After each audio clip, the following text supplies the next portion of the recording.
I call on Tamatha Paul. Ahi ahi Māori, Mr. Speaker. It's with sadness that I address the House on this bill tonight, because I don't own a home, probably won't for a while, even with all of the different tools and mechanisms and privilege that I do have access to as a Member of Parliament. But I know in my experience pre-being an MP that, you know, as renters, we don't ask for a lot. We're only asking for a roof over our head. We're only asking that when we pay our rent on time, that we get the entitlements that are legally provided for. We only ask that we can live in a place where we don't get sick from the black mould all over the roof. We only ask that the bathrooms that we use, that the hot water is running. We only ask that there aren't mushrooms growing out of the shower. We only ask that the roof doesn't leak on our head. But somehow, in Aotearoa, that's become too much to ask for. But actually, we don't ask for what we deserve, because there's more than 1 million of us. And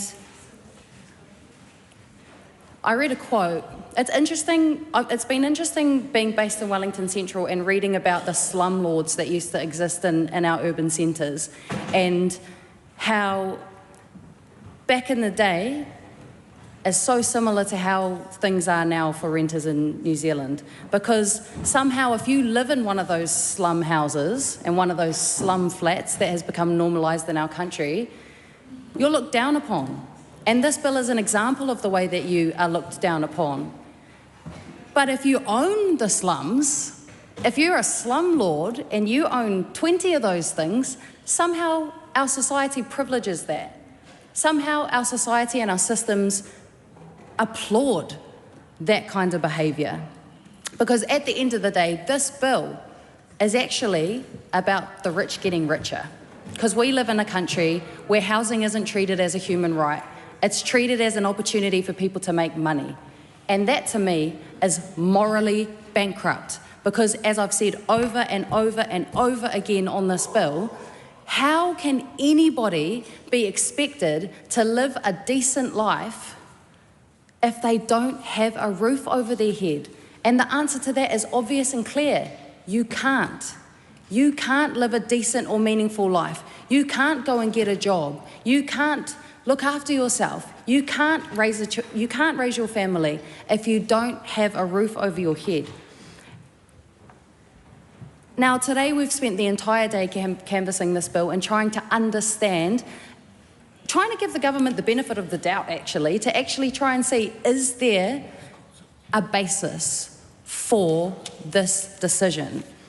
We asked over and over and over again. We asked the Minister of Housing, we asked the Associate Minister of Housing, what is the evidential basis that underpins the rhetoric that this government has provided around bringing back no-cause evictions? And they tell us over and over again, it's about helping landlords and property managers take a chance on riskier tenants. Well, first of all, what is a risky tenant? Who are we talking about when we're saying these so-called risky tenants? Are we talking about Māori?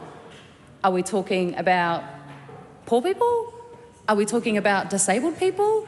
Like, if you're going to say that that's your rationale, then be very clear and very specific about who it is that you're talking about. And also, even if that was the case, then where is the evidence to show that this would even allow for property managers and landlords to take a chance? Because that doesn't exist, and that's because this bill is simply a product of the coalition agreement, the infamous coalition agreement that somehow happens to supersede every other agreement, every other treaty, every other international convention in this country. And they've decided that that's what they're going to do, and so they've worked backwards. They've worked backwards to try and make the evidence work and to try and make a case for no-cause evictions. But it hasn't worked, because you look at the regulatory impact statement, you look at the evidence, you look at the data, you listen to the people that came and spoke to us about this bill, and it becomes clear that there is no basis for this bill. It's purely political. And even with the policy problem, there are so many ways that you could try and encourage landlords to take a chance on riskier tenants.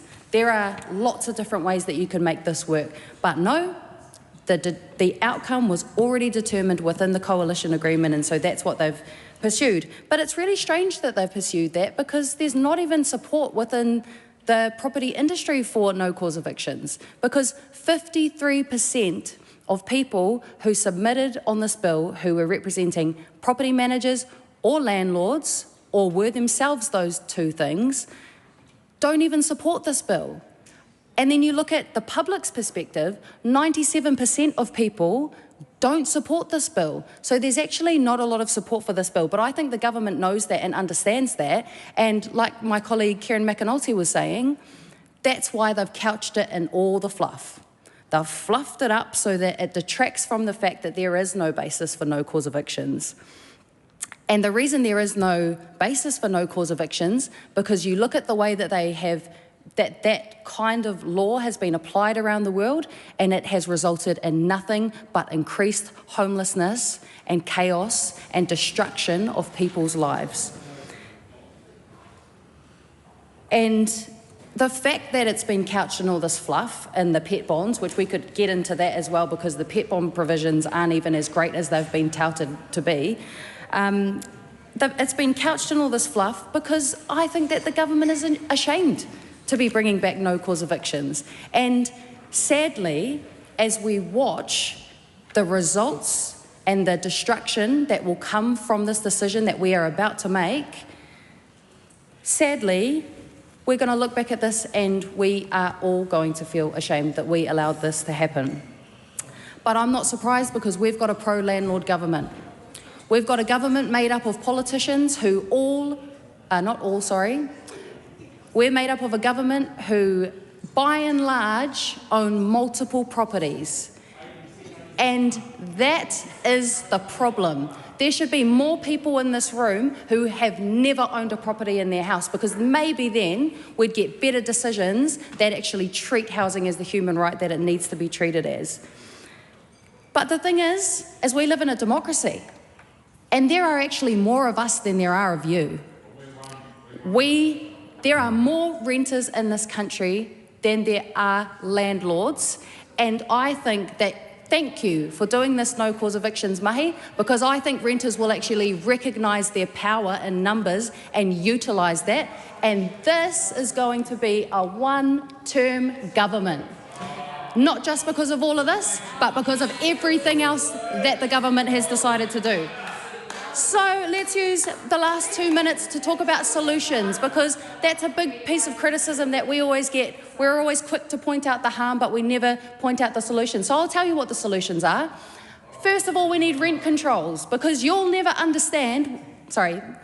might never understand what it feels like to have an unexpected rent increase sprung on you at a time where you don't have the financial means to actually pay that rent, and the anxiety and the despair that it causes people when those kinds of decisions are sprung on them. So we need rent controls. We need a rental warrant of fitness system that actually looks at the dilapidated and poor and disgusting state of rental housing in New Zealand. Speaking from someone living in Wellington, where we are notorious for the quality of our housing. But most importantly, we need a mass public housing build program, because the core problem here is capitalism, and it's the way, and it is the way, funny, that's always the root of all problems. We always arrive back at that point, don't we, guys? We always arrive back at that point. Because in this country, we treat housing like a game of Monopoly, like a business, like a thing to be profited off of, and that is fundamentally and morally bankrupt. Because again, people don't get to choose whether or not they have a house over their head or a roof over their head. People don't get to make that option. You cannot live a meaningful or decent or productive life, economy people, if you don't have a roof over your head. So that's why we are in full, staunch opposition to this bill, and will continue to do so and look forward to putting our rental policies in place in 2026. Kia ora.